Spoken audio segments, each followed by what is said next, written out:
Aujourd'hui, beaucoup des chrétiens ne lisent pas la Bible et de ce fait, ne savent pas que certains actes sont des péchés. La Bible condamne clairement l'adultère et l'immoralité sexuelle et parmi ces péchés, nous avons celui d'avoir des relations sexuelles entre les époux durant la période du cycle menstruel de la femme. Dans la Bible, au chapitre 18 du livre de Lévitique sont énumérées les perversions sexuelles, parmi lesquelles se trouvent les relations sexuelles durant la période du cycle menstruel. La Bible dans Lévitique au chapitre 18 verset 19 nous dit « Tu n'auras pas de relation sexuelle avec une femme pendant que ses règles la rendent impure ».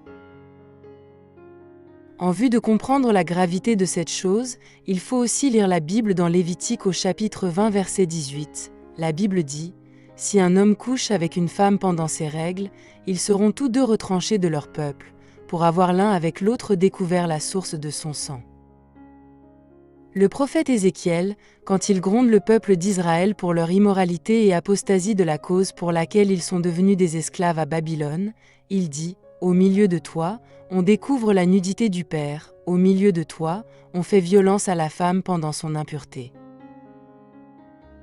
Tenons compte de ces mots et que chaque enfant de Dieu évite et prenne garde de cette pratique interdite par Dieu et qui est une abomination devant lui.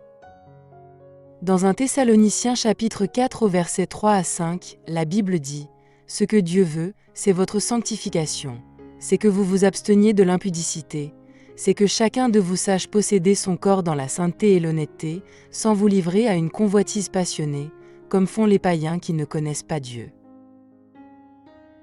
Avoir des relations sexuelles entre les époux durant la période du cycle menstruel de la femme est un manque de maîtrise de soi, et c'est tout le contraire de ce que la Bible nous rappelle constamment.